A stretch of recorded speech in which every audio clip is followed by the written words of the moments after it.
Can you tell people who you are? That's maybe the easiest. Yeah, so as David said, my name's Ewan Gurr. Yeah, I've been in Dundee now for over 20 years. My mum and dad moved here from Edinburgh, so for my sins I'm a Hearts fan. But David and I became associated with each other around about 10 years ago through Dundee Evangelical Christian Alliance, which was a group of leaders and church individuals who were doing stuff in the city. And at the time I was leading what is now known as Dundee Food Bank, which operates in the centre of the city, provides food and support to over 12,000 people per year, and then moved on to work with the Trussell Trust to set up a network of food banks across Scotland. So that was really our association. Yeah. And I mean, the Trussell Trust, you were the head of it for a while. Yeah, in Scotland, yeah. Now, it's interesting. I mean, we've all got certain things in common here. Actually, I hadn't realised this. Journalist, really. Because you're a journalist as well now, aren't you? Columnist. Okay, what's the difference? Big difference. So I get to say what... Yeah, I'm a bit like Kevin in that sense. I get to say what I think, open my mouth and let my belly rumble about any subject. Yeah. Unlike Kevin, I get a complete free rein, so I can write about absolutely anything, and the editor loves it, because I usually write about risky subjects, which obviously boost the figures. So probably the first risky subject I wrote about is why I think that David Robertson is a treasure to the city, and got lambasted for that one. Also wrote about the fact that I voted Leave and voted for independence. I was expecting to get a lot of hate mail for the... Leave as in the Brexit referendum? Yeah. So I believe in the notion of true independence, not this phony independence that others believe in. But anyway, I expected to get lambasted for that one. Got an 84-year-old man from Lochee phoning me up, telling me he thought it was the best thing since sliced bread. And then I wrote a piece last Monday about my opposition to the smacking ban, which was probably another risky subject. But yeah, I mean, the editor loves it for that reason. Because you get the thing.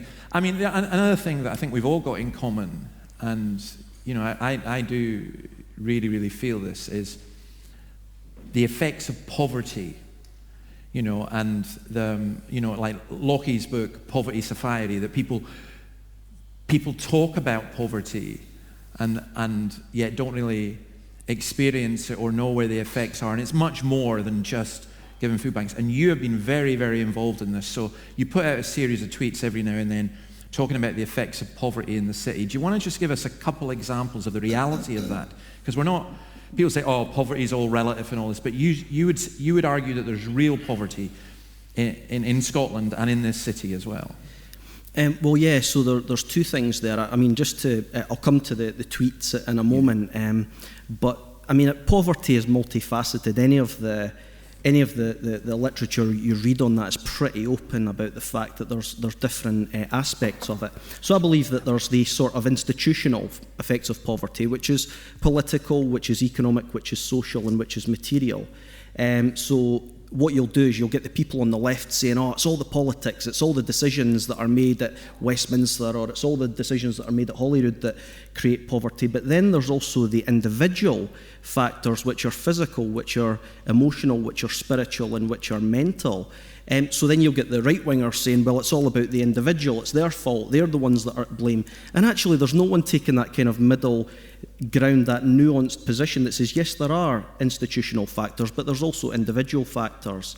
And so really what I do with the tweets is it's about highlighting the various different aspects of the ways in which poverty impacts on people. So I've had possibly the misfortune of meeting people, a middle-class mum who's had to give up breastfeeding after 6 weeks due to malnutrition.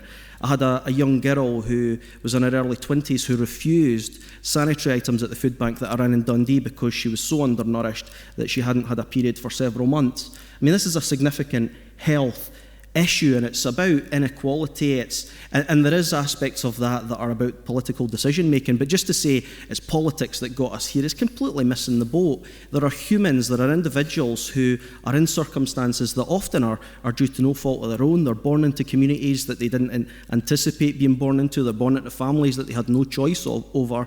And in an interview I did last week, I said that poverty is fundamentally about stripping choice away from people, and what we have as people of faith is the opportunity to give people not only their dignity back, but hope, a choice, an opportunity. Yeah, because the important thing there, isn't it, that poverty is not about making people projects so that you can feel good because, I've helped the poor. Because everyone should have dignity as a human being, and that's, I've been looking at that with you. The malnourished thing, by the way, we used to do these things called discovery camps, and Webster Simpson, who died last year, ran these, and they were great. We took kids, from the schemes, basically. But one of the first ones that we did, one of the guys who's helped me was a doctor, and there was 2 wee boys who could run around like mad for 5 minutes, and then they were exhausted. And the doctor came to me and said, "David, these kids are malnourished." Yeah. He says they are severely malnourished. Yeah. And I thought, how can you be malnourished in modern Scotland, in a modern Western how can they be malnourished? Yeah. And yet that's not unusual, is it? And I think that's what Loki's book really touches on. I mean, if any of you have not read Poverty Safari by Darren McGarvey, it is an absolute tour de force. It's only 130, 140 pages, but he talks about his situation growing up in Pollok. And I was just walking through Pollok the other day there, and again you see the transformation of this part of the city in Glasgow. But there's a young guy who grew up in very difficult circumstances, but also is very eloquent in actually communicating some of the difficulties that he faced. And he was always told, do you know what, it's the politics, it's the economics, that's what's at fault here. And he said actually there came a point where he said he had to take personal inventory about the ability that he had to change his own circumstances and the opportunities that were given to him, which enabled him to do that. Now he's an Orwell book prize winning author and is on his second book. So I think that there is that issue, but I do think that we've got to have this much more nuanced perspective if we're going to actually understand the reasons that people enter, experience, and then also exit poverty. Yeah, and poverty is relational, it's spiritual, it's political, it's material. It's all these things. I mean, an old-fashioned thing about the dignity of work. But if there's no work, or if people, there's a whole range of different things. Can I ask you two guys, maybe start with you, Jim, what's your thoughts on what Ewan's been saying about poverty and what you've experienced? Well, I was a scheme boy as well, and I mean, when I was brought up in Dundee and Kirchen, I suspect that probably about 60 or 70% of us were scheme folk. I mean, I sometimes hear the phrase bandied about now. People talk about social housing and the generation, and sometimes my own boys will talk about, council housing, not in a derogatory way, but in a way that kind of it's them. I almost kind of take a step back and think, well, your mum and dad we were schemies, as they call it. We were schemies. What I would say is I never felt any abject sense of poverty. My father was a French polisher. My mum was a dinner lady, stroke home help. He was never out of work until much later when his trade had pretty much died out. But I never felt any great sense of poverty. I never kind of felt that we had a great deal, but I never kind of felt the kind of crushing poverty I think that people have now. However, I think there was more of a sense of community. There was more of a sense of faith. I mean, people either, I'm saying my mum and dad didn't go, but we kind of all jettisoned up to St. Columbus, and my mates who weren't Catholic were away down to the kirk with Jack Scroggie, down at the Mains Parish, or up at Downfield South or whatever. So there was a sense of community, there was a sense of probably faith as well. There was a sense of kind of people being bonded together, and people were working. There was work in the city.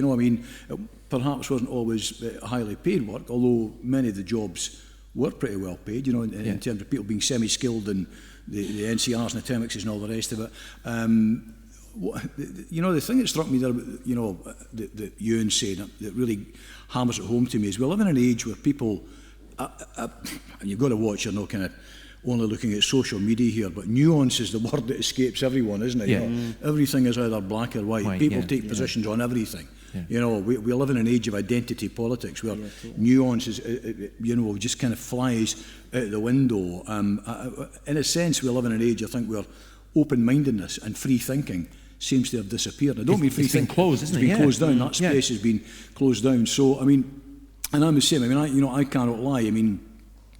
I come from a traditional working class background, but live a pretty middle class lifestyle. However useful these terms are now, So I now wouldn't know poverty if it jumped out my corn flakes packet, after 40 odd years at the coalface, if you want. But I hear tales, because Ewan will know that my youngest, who's now a cop, he volunteered in the food bank when he left school, and my wife followed him once he joined the police. He thought it would be a bit awkward if perhaps he was arresting people on the Friday night after he'd handed out a food parcel to them. I didn't understand that. But I mean, neither my wife nor Robbie talked much. And I respected that. It's always quite awkward when you're a journalist and your wife and your kids kind of are shy about what they say in front of you, even though you're a sports journalist. But I heard enough. I heard enough of the tales to kind of just horrify me. One of the tales that kind of horrified me was how many people actually in work simply can't make ends meet. Totally. Before you get to that base, people who have all sorts of personal issues, who have been born into circumstances that wouldn't have been of their choosing. They've got addictions and all the rest of them. We can all be hard, and I've done it myself. You can look and you can get angry, and you can think, why the heck can get a grip of yourself, man? And then you think, well, you know what, they're but for the grace of, go you or I. But my upbringing, was pretty happy. Was pretty happy, and I never ever felt disadvantaged. And it strikes me that now, in a time where we've got kind of more and more of plenty than we ever had before, you've now got kids who are severely disadvantaged and malnourished and all the rest. And there is that nuance. There is, to some extent it's the state's fault. To some extent it's parents' fault as well. And absent fathers, and is a thing that bugs me. Yeah, it's in that sense it's just family breakdown and dysfunctionality. But Kevin, I've seen you rage against the machine on this, and rightly so. But do you have anything to add to that? Hopefully. I was conscious that quite a lot of the time I was raging against poverty from a left-wing perspective, multi-deprivation, low mortality rate, or rather high mortality rates in the East End of Glasgow, where my family's all from, health inequality, medieval, not Victorian, medieval conditions. In a society which is one of the 5 richest in Europe, which is obscene. But I was also conscious of the fact that, like probably a lot of similarities with Jim, that my family had most of us basically moved away from our old sireland, if you like, and I really would have liked to have got into some opportunities to reconnect with what I was writing about, and I worked with I was asked to become a trustee of a charity in Glasgow, in the East End of Glasgow, that worked with very deprived children, and also I met Ewan a few years ago, who invited me. You invited me to the Parkhead Food Bank, didn't you? And I thought I really should go and spend the best part of a day there, because I was writing about food banks, and it's easy to write about something from statistics. So it was almost a kind of moral duty to actually encounter and experience to a certain extent what people were going through. And one of the things that I took away from that really shocked me was how quickly a person can slide into the depths of poverty from a relatively comfortable position in life, and that can happen through a wrong turning.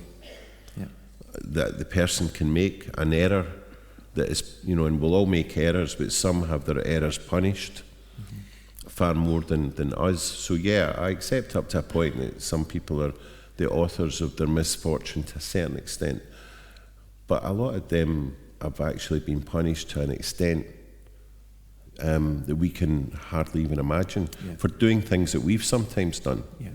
And we're talking about middle class people. We're talking about a father with 3 kids who's split up from his wife, who's still feeling traumatised about the marriage split, and loses his job because he's drinking too much, and he knows that in the next weekend he's got the 3 kids, but he's got no food to feed them, but he doesn't want to let the kids know that he's really, really poor. He's become really poor, and he's got a problem with drinking, and so he goes to a food bank. That is how quickly. So within a matter of 6 weeks, his life has gone from comfortable job, married, 3 kids, to relying on a food bank, fighting an alcohol addiction, and fighting for his kids. Yeah. And just to follow on from that, I mean, the day that Kevin came to Glasgow North East Food Bank, we sat with Alec. Yes. You remember? Yeah. And you know, for those of you that are on Twitter, what you were talking about, David, is the stories that I tweet every Saturday, which are called Stories Behind the Statistics. And this particular guy, he's one of those stories. Sometimes they don't want to necessarily have their name in a newspaper or their, and you can understand that. But Alec is one of these guys that you get the UK government at the moment that are talking a lot about, it's wonderful, unemployment is at its lowest rate since 1971. But the interesting thing about the UK government employment statistics is it's directly related to the claimant count, which is those who are in receipt of benefits.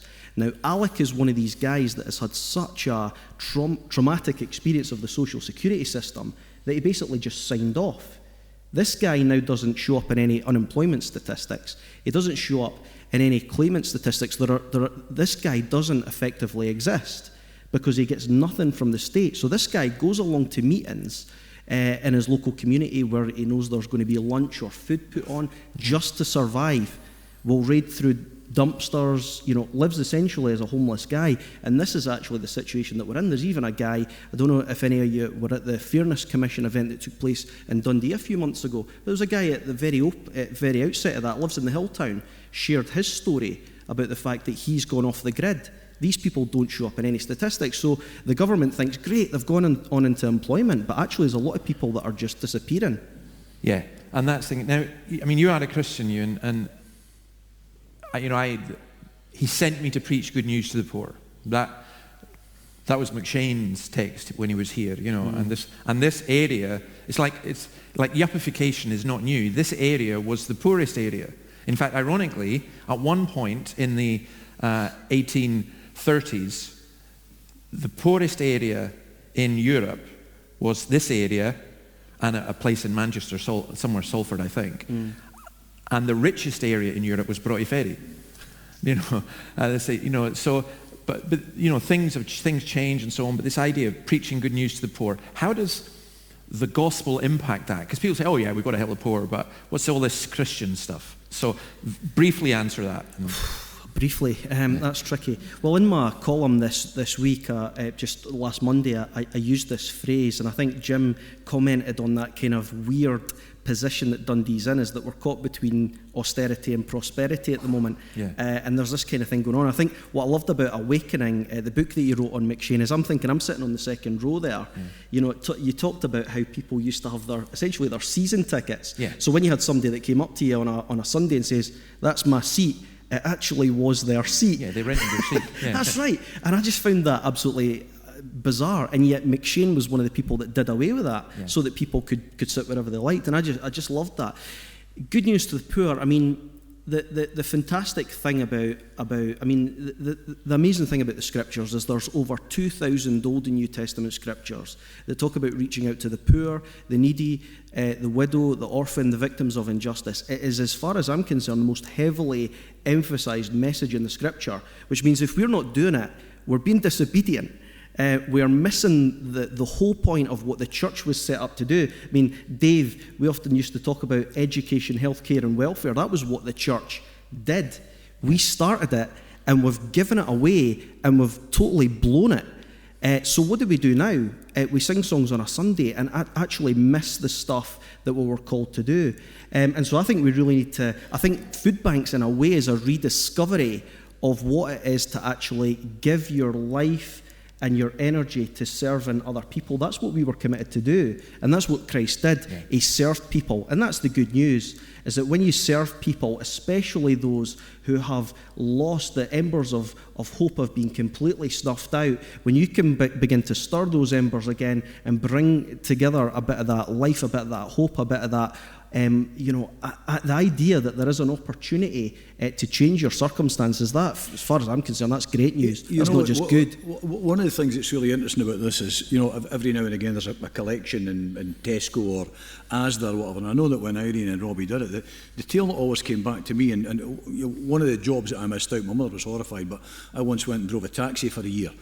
And the one thing I always found was that the biggest tips came from the schemes. Yeah. And Irene and Robbie would tell me that the poorest, pensioners and all the rest of it, were the most generous in going round to Tesco and the Asda, getting their own shopping and then buying, what they probably couldn't afford to put into a bag for those who were needy at the food bank. Jim, so very often the poorest in society are helping the poorest. You're absolutely right. I mean, I did numerous collections with your son and your wife, and we used to just stand and look at a trolley full of food, from a wee old lady who says, listen, I've worked hard all my life, but, the fact is I'm feeling sustained, I'm well taken care of, the pension's coming through. And she would literally come up with a trolley full of food. Yeah. And you're just thinking, my goodness, I mean, that is just complete selfless generosity. And it's you're absolutely right. It often comes for the people that you would least expect it from. I remember several times there's people who have been beneficiaries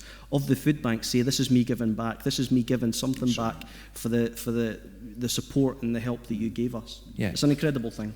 And I think that for me, there's that. And then there's, my son's planting a church in Charleston and so on. And I think there's an attitude where we perceive charity, inverted commas, as, this is us helping them, which is crazy, because from a Christian perspective, what we're saying to people is, you're actually made in the image of God. You're valuable. Yeah. Not the kind of, you're a princess, and you know what I mean, but there's a dignity in being human. And one of the things I think the greatest poverty that gets taken away from people is the dignity of being human. Yeah. And to be treated like a project, to be treated like dirt. Yeah. Every human being, and it's the gospel. When we say to people, look, Jesus forgives sins, Jesus renews, Jesus, that's the great message that we have. But we need to combine it with action. We can't go around saying, Jesus does all this and we do nothing, because he tells us to do it as well, So that's what you're on about.